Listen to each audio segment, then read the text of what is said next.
What's going on, guys? Welcome to the fifth episode of Illegal Defense. We're going to get into it. A lot of great games, a lot of great college football games, NFL games. But first off, we're going to get right into it with college football. Right. And so, this week, a lot of teams getting into their league games and league matchups.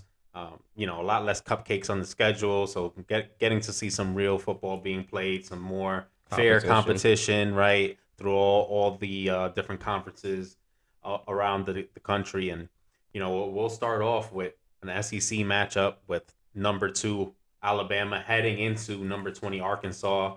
Big matchup for the week. A lot of people high on Arkansas coming into this. It Right. was a fairly big spread, and talks about maybe them covering and playing Alabama tight, and Alabama kind of letting their foot off the gas a little bit on the road against team as of late. But Yeah. Alabama showed up to play and was able to overcome some injuries and even big injury to their Heisman quarterback with a With Bryce shoulder, Young, yeah. where initially looking that it might be worse than what it actually is. Now there's talks that maybe it's maybe more of a sprain and maybe won't be a season ending injury. But their backup Jalen Milroe steps in and they were able to keep humming. Arkansas, They had him against the ropes most of the game. yeah, And it they was kind of concerning considering, Arkansas's identity is to run the football. When you're a right. great team that can run the football, again, it makes it really hard to try to like match up with that because we see that in multiple teams in college football and in the NFL. That's kind of like the Niners for like the 49ers identity. Yeah, when you're able to run the football, you get to chew up the clock, you get Right. to hold on to the possession, you get to kind of dictate the game. Arkansas has been a master at that, going for a few years now. So Yeah. this is kind of what they built their identity around. And in this game, like you said, they were playing them close until Alabama kind of stepped away and And ran just away blew with it out it the later. water, But really. rushing yards, Alabama 317, Arkansas 187, right? Yeah. And that kind of tells you all you need to know. If you came and you were able to see the future of those stats, you would figure, okay, Alabama is going to He's handle gonna them. handle it. But Yeah. when you watch the game, it was a little bit of a different story to begin with. But at the end of the day, that Alabama is Alabama just too was much to too handle. much. Yeah, too And much. like once it go it's hats off to Nick Saban, and he has all his players ready to go. Next man up mentality is like is a huge thing, obviously, in any team. And with Alabama, right after Bryce Young just goes down, they pick up right. I mean, it took some time. Like I know it was maybe after the first and second drive that they were able to get things going, but the fact that they were able to get things going and eventually blow them out of like just water, like they were. If you were watching the game and then you went and you figured, oh, let me just go to the store, let me come back, you wouldn't expect like a 49-26 blowout. Like you would think like, oh, maybe it would be 29-26 that Alabama just edges them, but they ended up getting the big W, and they handled business. So Yeah, yeah, sure. Um, yeah, and who knows what's going on now with Alabama, right? We talked about the injury to Bryce Young, and who knows what's the next step with that? Will Milroe have to play a few more games? Will Bryce Young, how long will he be out? How will it affect him? Is it something that can potentially be re-injured in the future? But definitely some things to watch. Milroe, though, a little more Jalen Hurts type right. than a Bryce Young or a Tua. So it'll be interesting to see if they do have to stick with their backup quarterback. He's backup because he's at Alabama and almost anywhere else in the country. You're a Most other starter, places, yeah. he's a starter outside of a few programs. But yeah, it'll be interesting to see if they do have to stick with Milroe, how that turns out, and what their offense looks like as a reflection of that. Right. But moving on, we'll talk about another game, big matchup. This one, we're going to the Big 12 here, and you know, let's talk about this Iowa State versus Kansas game.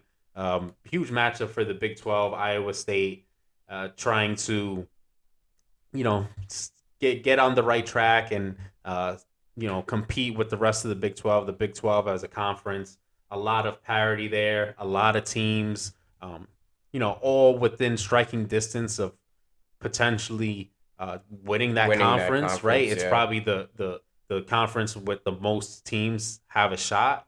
And they're going against a Kansas team, a surprise Kansas team that we've talked about plenty Plenty over of the times, last yeah. over the last few weeks of they're just surprising everyone. Their offense has been clicking. They've been handling things on defense, and they've been coming away with wins. And they were undefeated. And they have this matchup at home. Kansas offense absolutely humming this game. They're held to 14 points at home and still come out with a win when they hold Iowa to 11. And that makes Kansas 5-0, clear leader in the Big 12 right now. And now they're ranked, which is respectively they Yeah, should be yeah, ranked. and now they're finally ranked, which they probably should have been before, but now they are ranked as a result of this game. And yeah, I mean, look, Iowa State's a pretty good team, and they'll have other opportunities to you know Kind of continue come to back to from yeah this. to climb the ranks of the Big 12 and to be able to put themselves in position towards the end of the season to have a shot to compete for that Big 12 title. But Kansas right now is hot. It's They're hot, yeah, and it's momentum. yeah, You get a few wins under your belt, and it's like, okay, we got something going here, and then it leads to 3 games, it leads to 4 games, leads to 5 games, and it's like, all right, let's now you start to believe in the program, you start to believe in the philosophy that your coach is actually setting with your team, and again, when you're just hot like that, it's like, all right, now we could build with something. And Kansas, I mean, nobody expected them to win this many games. So I mean, just for them to win 3 games is mm-hmm, huge. mm-hmm. So for them to be a competitive contender in the Big 12, which has an Oklahoma that is still great, and they have obviously just the Big 12 isn't, I mean, it's not the SEC, but to be competing in that Yeah, sense, again, just like we've been talking about all season about this Kansas, and they've been overachieving, which is always good. And I think they're capitalizing on the momentum that they have. So yeah, and in this game, uh, this will tell you it right here. Kansas 112 rushing yards. They held Iowa State to 26. sheesh, So 26, man, that's 26, lights out defense. right? And and this is with Iowa, winning in the time of possession, gaining more first downs. So Kansas finds a way to pull a close one out. And I think that's important for a team like Kansas, Yeah, right? For a team that, hundred like I percent. said, the offense has been clicking. Can they win when things get ugly? And Right, they just showed they can. and it's like throughout the season they have a win like that. They have a win that's a blowout win. They have in again in those scenarios, it's like that's what you want to see. That's what you really see in a team. You could be in Alabama, just blow out a bunch of culinary schools, and it's like, okay, you're not really tested until you hit those SEC opponents. But a team like this, it's like, all right, we want to see how they handle adversity, how they come back, if they're able to put up points, blow out teams, and build on that and not blow leads or even come back or whatever the case is. And that's why I think most people are surprised with the result of Kansas this season and just them winning all of these games, which is like, again, nobody's expected them to do that. They're Right. they're shocking pretty much all of college football scene. I don't like nobody expected this at all. Yeah, and I think there's been talk about it, but they are now a legitimate threat to win that conference. I think just their body of work so far, Mm, you can't count them out. And right, they're gonna, like we said, the Big 12, a lot of good teams there. right. So they're certainly going to be tested, and but they're certainly in the mix with a bunch of those other teams now, Yeah. and they were certainly not in that They're conversation to start the yes. year. So for I think their odds to actually win the Big 12 is like plus 3,000. Yeah. And imagine taking like I don't know what their odds for like winning however many games. I think it was like maybe they possibly win over 4, but it's like, man, to take plus 3,000 right now, they look like they're on the roll. They look like they can Hmm. compete with every team in their conference. It's like, if you want to throw down some money on that, then by all Yeah, means. and we should actually probably check and see what the odds were Imagine For Kansas to win the Big 12 before the season started. probably like Yeah, probably like 30,000 or something 30,000. like Yeah, that. right. Yeah, Like yeah, imagine. yeah. That's crazy. But yeah, the fun story with Kansas. Um, we'll move on here to some ACC play, and we had a ranked matchup with number 10 North Carolina State going to number 5 Clemson. This one was a big game for Clemson. It's a big game for North Carolina State too. No, This is a game that a lot of people kind of looked at as maybe what could decide this conference and who comes out of it. Clemson comes away with a win here. DJ shows us a little bit more, right? Maybe not quite. not as much as you want to see as a Yeah, coach. he's not.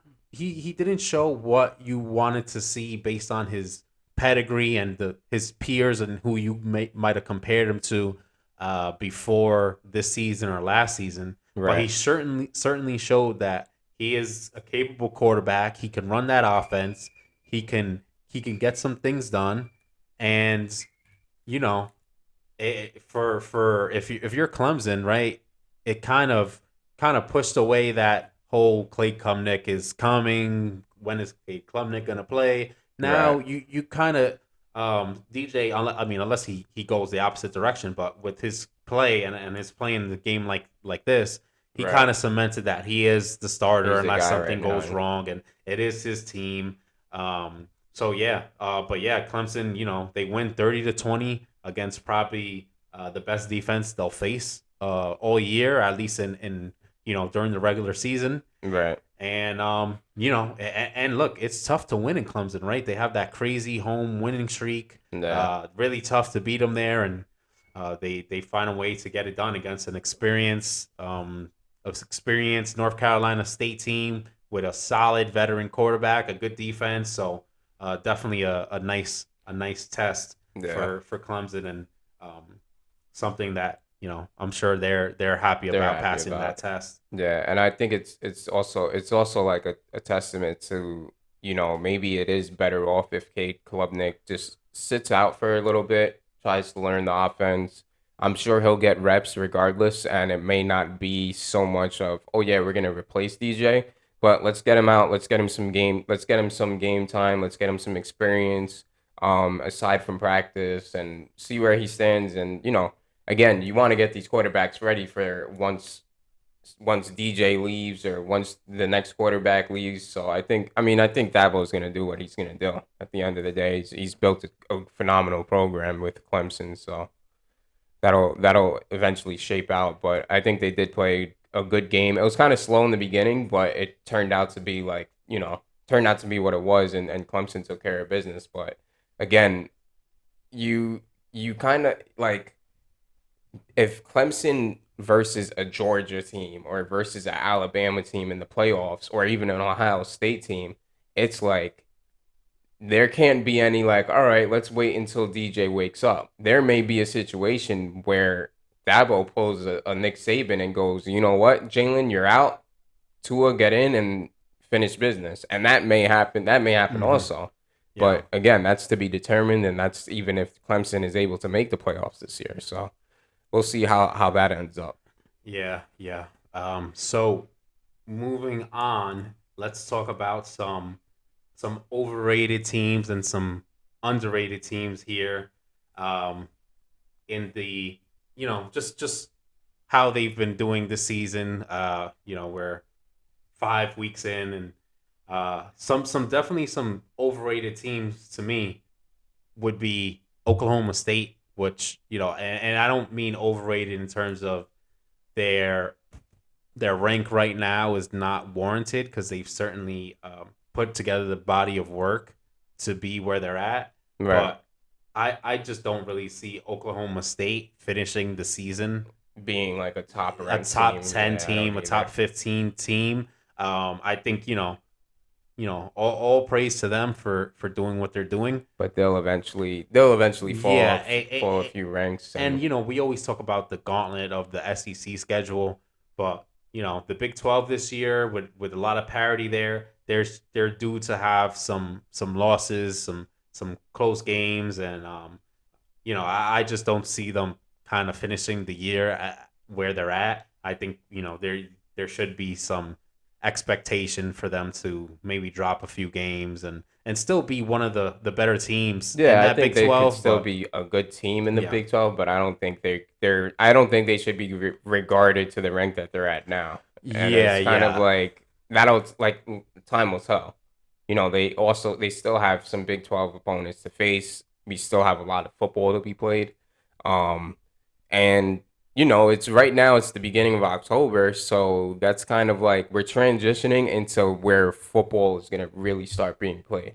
And we're going to really start to see who's who and what teams are really what teams. So, I think that's a team. I think we could both agree with that with Oklahoma State and being maybe a little bit overrated. Yeah, and I'd probably put Penn State in somewhat of the same category, right? I mean, they've come away with wins and they certainly deserve to be a higher ranked team.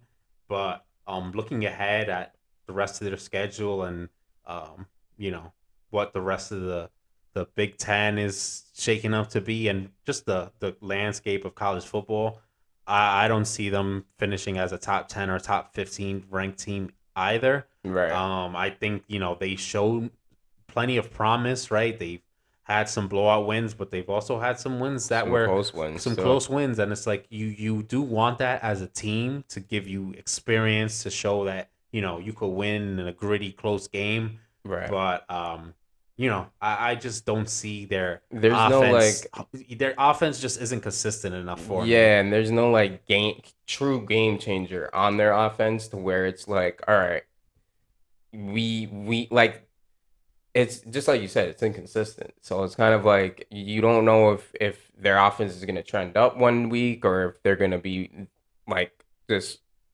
firing on all pistons. Like you just really don't know. So I think it's a good take. And then like they still have to face a lot of good Big Ten Right. opponents. You still got to So go it's against like you Michigan struggled and against Ohio State. Northwestern, Yeah. right? And how are you gonna be matched up with Ohio State, with Michigan? And it's like those are powerhouse offenses that you're gonna have to face and that you're gonna have to really bring your A game. So it's like, does Penn State bring their A game? Who knows? We'll see. So Yeah, and we'll talk about some underrated teams as well. And we could start with Mississippi State. Mississippi State is a team that they just had that big win at Texas A&M, and um you know they're a team with a high powered offense. They've already dropped a game, which is a little bit disappointing, but I think overall their team is severely underrated. I mean, here's a team that when you want to talk about the SEC, right, and how hard the schedules are, you see a team like Georgia this past week struggle with a team like Missouri, right, and people want to say, "Oh, well, it's the SEC and it's hard," and make excuses, but really Georgia needs to handle business against Georgia, a team like yeah, Missouri. and it showed that they're beatable. It Right. showed that they have that sense of like, okay, they may have come close and they still got the win, but they're beatable. So Right, but a team like Mississippi State with their offense and having to go against the same type of schedule, they're not going to come out of their schedule with, almost no losses. They're going to take their losses, but they're going to compete with the best teams in the SEC on a regular basis. yeah, And I think they have a shot to win against everyone, right? And um, I just think, looking further down in the season, I think they're going to get some pretty nice wins against some teams that people probably have ranked higher than them at this point. And they have, they'll have a shot. Actually, this week they get to go to LSU.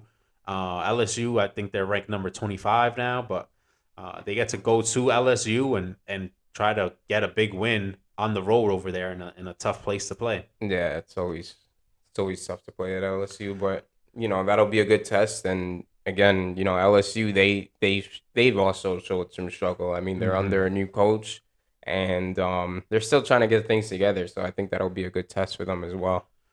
Right. And another underrated team I have is Utah.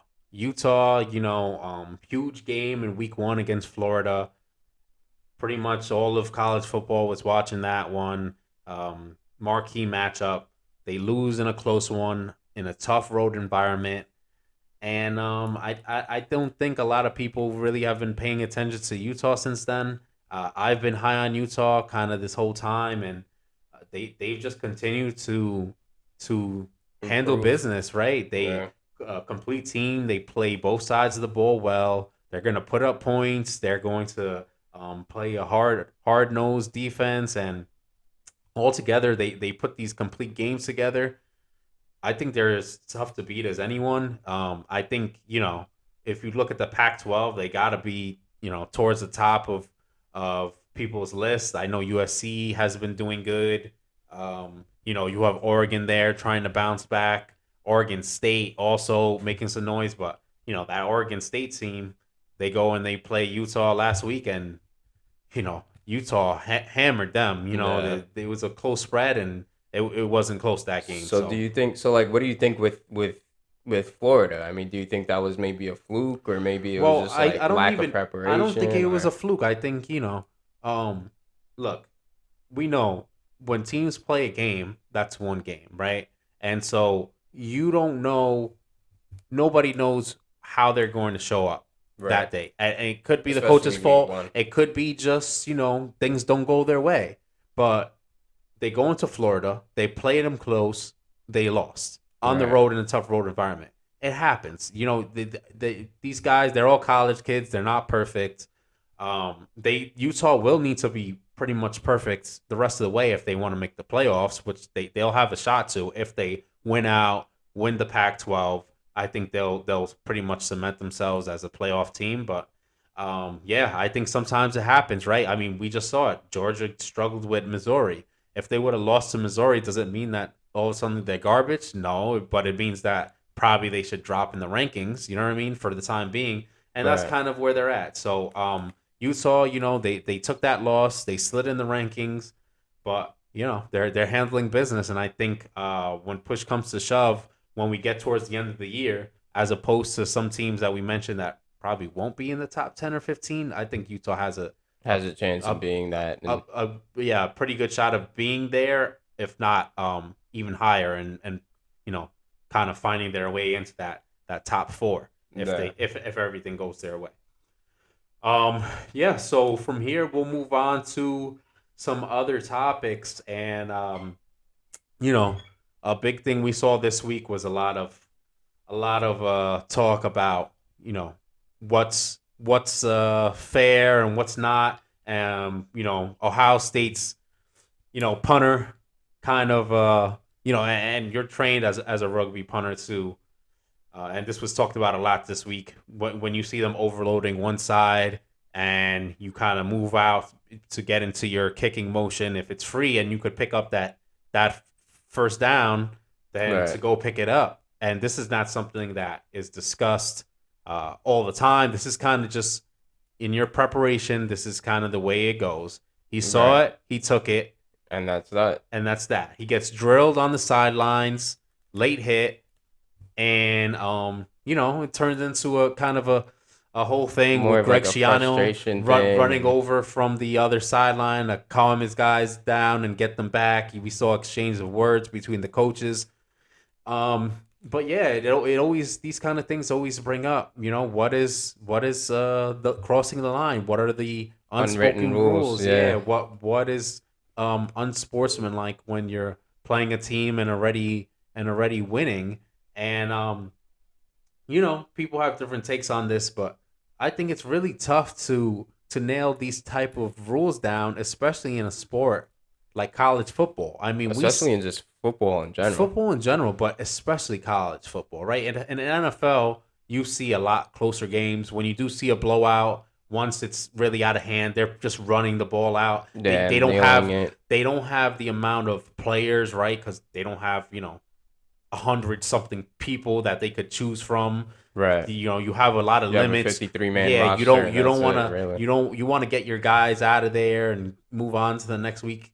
There's no rankings. So if you win the game, you win the game. That's it. That's That's all it. that Yeah. matters. In college, winning the game is not just winning the game. Yeah, it's everything. If you win the game and you're leaving it closer than people thought it should be, Then that's gonna be it's going to be chink used in your against armor. you, Yeah. and you're going to slide down the rankings, and that could affect where you are at the end of the year.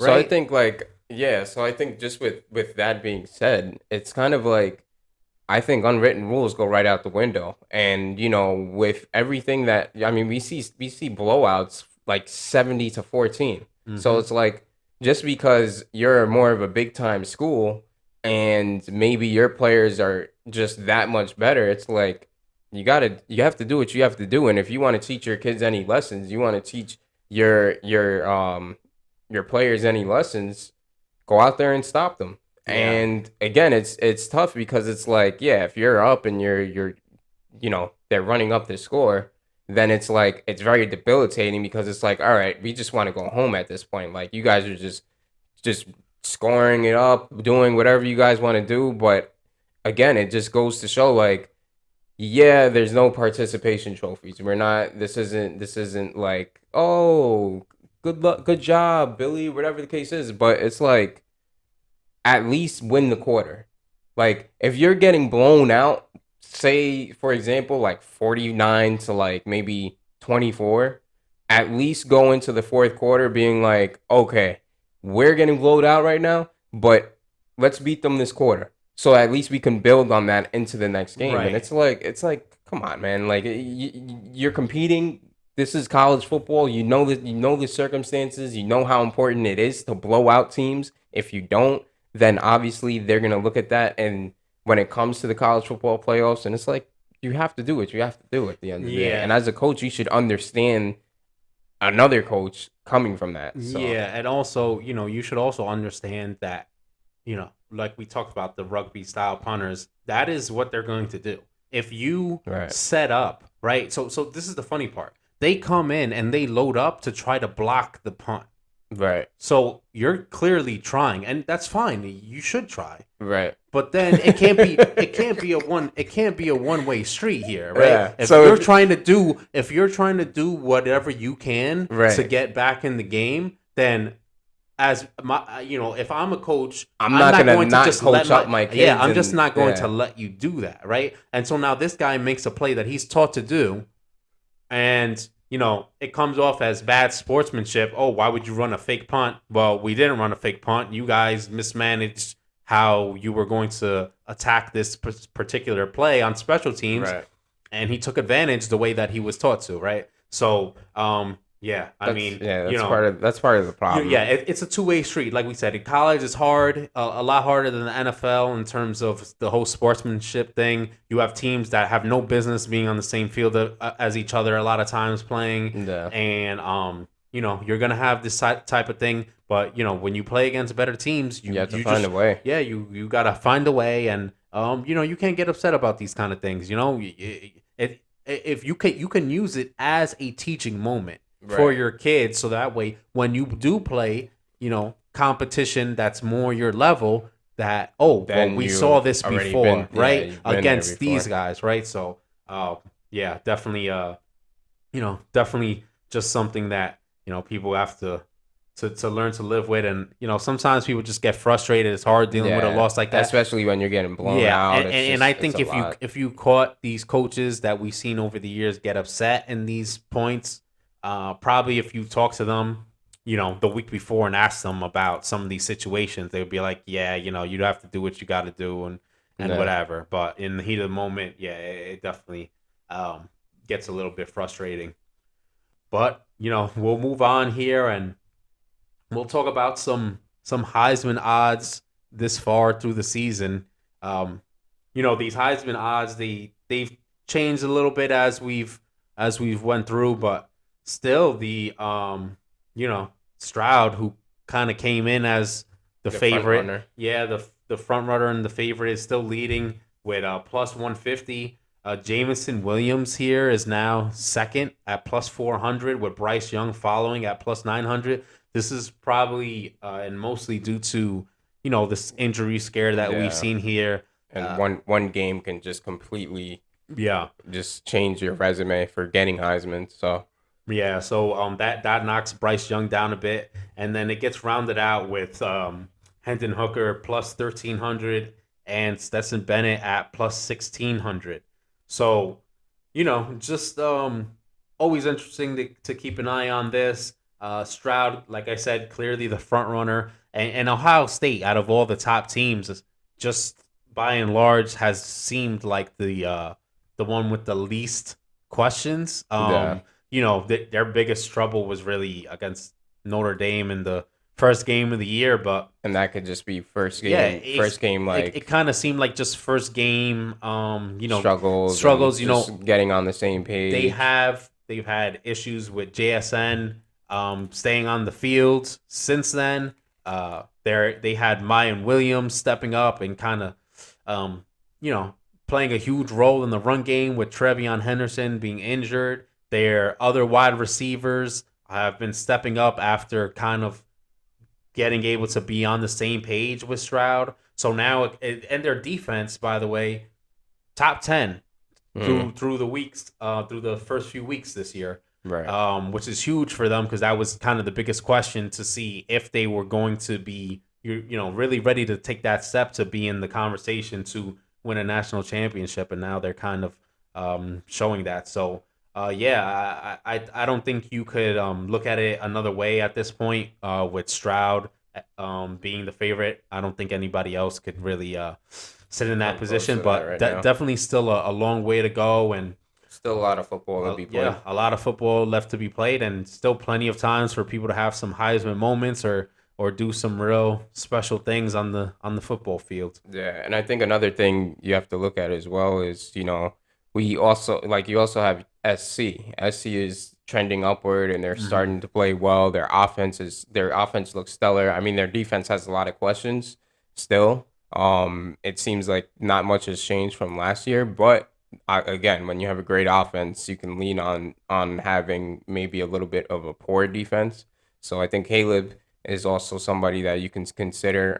He's playing great at quarterback right now. Some of the things that stand out, just in college with such a fast paced kind of thing where it's like, okay, go to your first read, fast paced RPO. Let's go. Let's pick up the speed so we can get as many possessions as possible, put up as much points on the board as possible. With Caleb, I mean sometimes that's the case, but with Caleb, you could tell like he goes through his progressions. You can tell he climbs the pocket. He does the things that you would want an NFL quarterback to do. So, I mean, he's not somebody that we spoke about often yet, but I think as time goes on in the season, that'll be a name that comes up and a name that we would have to respect for that Heisman trophy, obviously at the end of the day. But yeah, I think he's playing great football right now. Yeah, yeah, for sure. So we'll move on now to some previews of some upcoming games this week. We'll start this off with Alabama again. They're going to Texas A&M this week on the road, and they're coming in at a 23.5 point spread as a favorite. This is a game that I think people were probably hoping where it's going to be a little bit more of a marquee matchup if Texas A&M was kind of What they're taking supposed to taking be. care of business more and being what people thought they would be. They haven't yet, but this is still an interesting game. We know that last year Texas A&M beat Alabama. We have all the off-season drama with Saban and Jimbo Fisher. So this one will be an interesting one. I think this spread is sitting at 23.5, probably because of, you know, they probably look at this game as a game that Alabama's going to come out.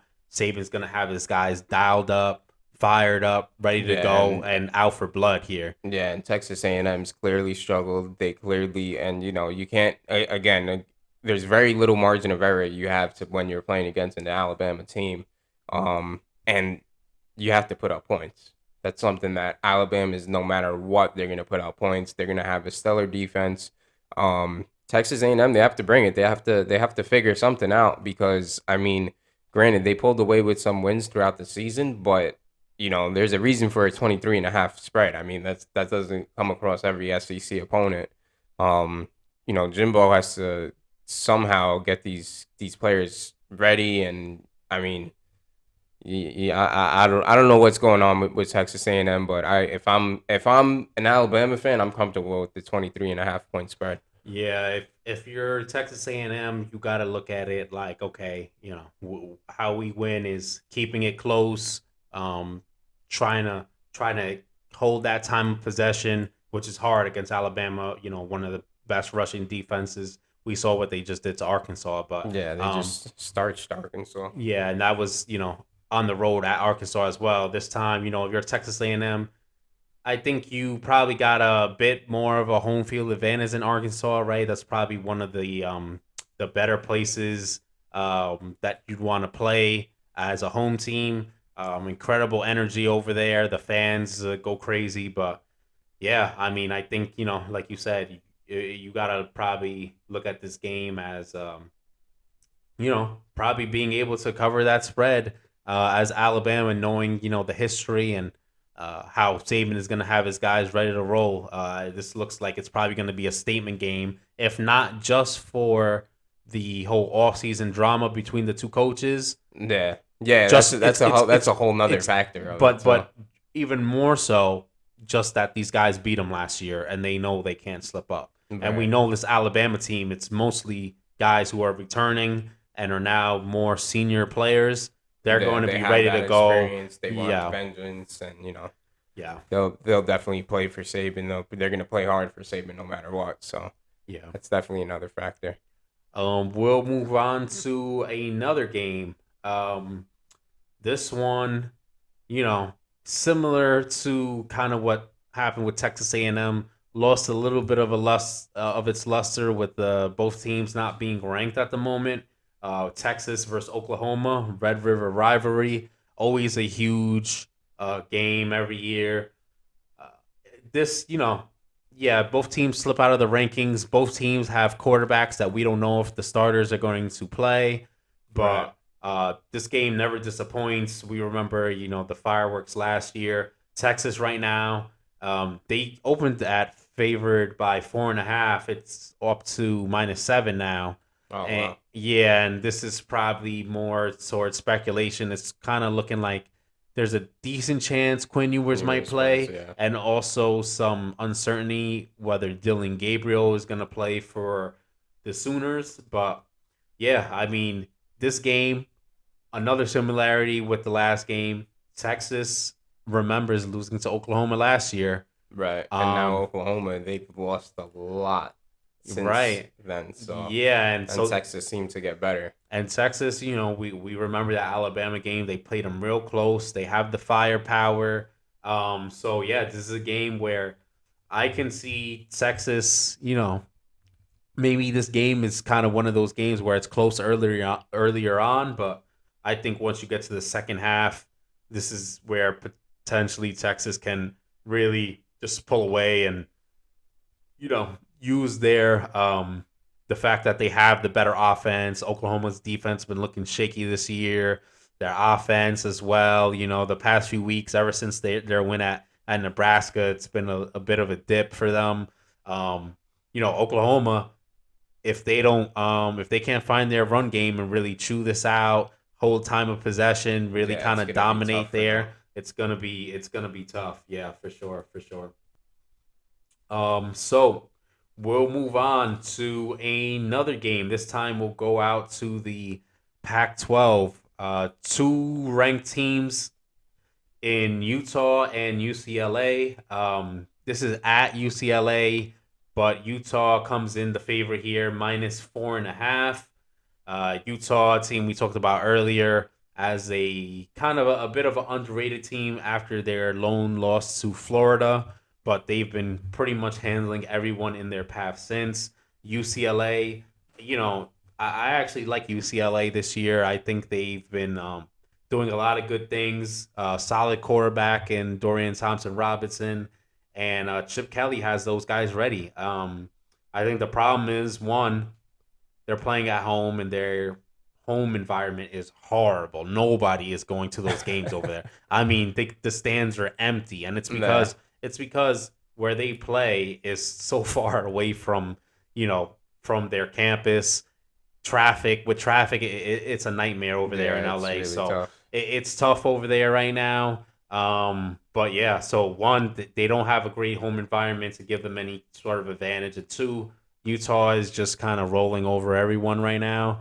Um, I don't really see this to be that much different. I think Utah is going to cover this spread no problem, and I think for UCLA it'll be a loss, but I still think they're a good team and they'll be able They'll be able to to compete. yeah they'll be able to bounce back and keep on you know gearing up towards that end of the season and stay in that race to kind of try to shoot for that Pac-12 championship. Nah. We'll move on now to best bets for the week, and we'll start it off with a ranked matchup, an SEC matchup in number 8 Tennessee going to number 25 LSU. We kind of talked a little bit about LSU earlier, and they have that home environment there. The place is going to be rocking. They have Tennessee coming in, and Tennessee. I mean, look, they never lack talent, right? When you look at NFL players, it's dominated by number one Alabama, number two Ohio State, number three is LSU players in the NFL, which is, you know, on one hand, yeah, they've won some national championships lately, but Right. it's like the years that they haven't They've been been very that good like all the time, mediocre. right? So Yeah. they've had a lot of ups and downs in that program, but they never lack for talent. And they've been even up and down this year, right? But they have a team coming into their house. They just got ranked. They're number 25 now. And but yeah, I mean that Tennessee team, their defense has been, solid enough for them, and their offense is Yeah, Hooker's playing great. So yeah. So they're putting up points. They're finding ways to win. This one was started out at 4.5 points. It's kind of been bet down. Tennessee now favored by 2.5. Um, I like Tennessee at 4.5. So obviously I like them at 2.5 here. right. I think they're going to be able to go into LSU and get the job done. I think LSU I just, unless LSU finds a way to kind of win the same way that um, LSU lost earlier in the season, where you're messing up on special teams and, Yeah, you're just making like yeah, a lot of things just mistakes, kind of mental go your mistakes. way. Unless LSU has that kind of game for themselves, I don't see how they're going to contain LSU's offense enough or be able to keep up with contain Tennessee's offense enough or keep up with it. Yeah. So I just think Tennessee at the end of the day is going to put up two more points than LSU is going to be able to. Right. And so yeah, I don't see them being able to slow them down enough. So I love Tennessee here at -2.5. I think this line moved in the right direction if you want to get some action on this one. Um, we'll move on to Utah, a game that we just talked about earlier. Utah at UCLA. I like Utah here. This one started at -3. It's now -4.5. Obviously, I like -3 better, but if you can get it for 4.5, I still think that That's pretty Utah's gonna. solid. I think Utah's gonna win by At least a touchdown. yeah, I think they're gonna win by more than a touchdown, but I'd be comfortable with anything up to -7 here. So I like Utah to kind of really handle business against a good UCLA team, but just I just think they're gonna be too much for them. We'll move on to our next best bet, and that is number 17 TCU versus number 19 Kansas. Kansas is at home here, but they are the underdogs. Started at +6.5. You can now find it a half a point up at +7. I just think for a Kansas team that hasn't lost yet, Yeah, and I they're rallying. So yeah, I just don't see any reason to jump off this train yet. And you're giving me points, and they're the home team. yeah, You know, that's something I would this take any day. I'll take this, and if they lose, you have a decent chance if they still cover anyways. But I'll take it, right? And I think Kansas has could win this game outright. So um, yeah, I'll take Kansas here for +7 at home against a TCU team. And then for our last best bet, we'll go out west again, and we have Fresno State against Boise State.